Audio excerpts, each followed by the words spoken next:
Vamos à opinião, é hora de Renato Semensati. E aí, Semensati, o que dizer dessa derrota, né? Às vezes faltam até palavras para comentar um jogo como esse. Seja bem-vindo. Boa tarde, Renato. Boa tarde, Rafa. Quer dizer, boa tarde de forma protocolar, né? Não dá para ter uma boa tarde depois do vexame do Criciúma diante da equipe do Bragantino, jogando lá em Bragança Paulista pela Copa do Brasil. E foi vexame mesmo. A última vez que o Criciúma tomou de 6 e apareceu para o Brasil inteiro foi lá em 2014, na Série A do Campeonato Brasileiro, contra o Botafogo. Mas ontem foi um show de horrores. Um time apático, morto dentro de campo, disperso. Em 20 minutos tinha cometido 2 penalidades. A primeira com 7 minutos, um erro do garoto, né? O Cauã não pode atribuir a ele a derrota, porque é verdade, falhou nesse lance, mas depois os outros 5 gols não teve culpa nenhuma.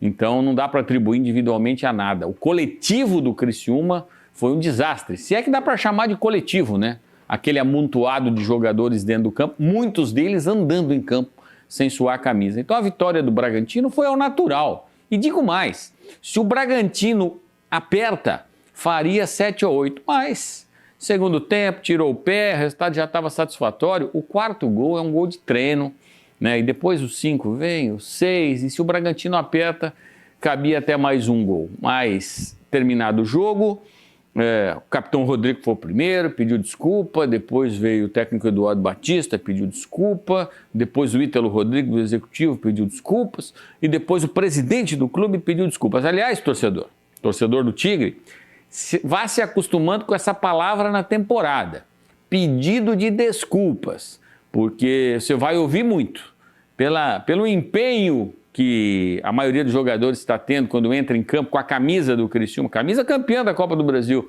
você vai ouvir muito pós-jogo desculpas. Aliás, começou lá no início do ano, né?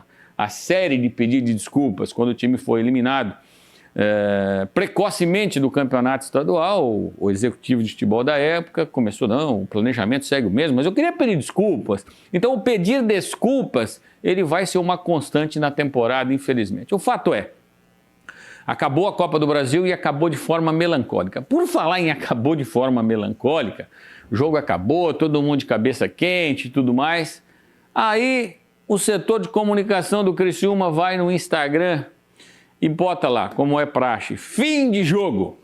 Você fala, não pode piorar, 6-0 não pode piorar. E o pessoal internamente no Criciúma prova que pode. A gente vai ver aqui, olha aqui, Criciúma oficial, né, reconhecido ali, o selinho azul, fim de jogo. Aí, coincidentemente, eu vou acreditar a coincidência, que não existe, a camisa número 6 do Marcinho aqui de costas, simbolizando o 6-0 que o Criciúma tomou.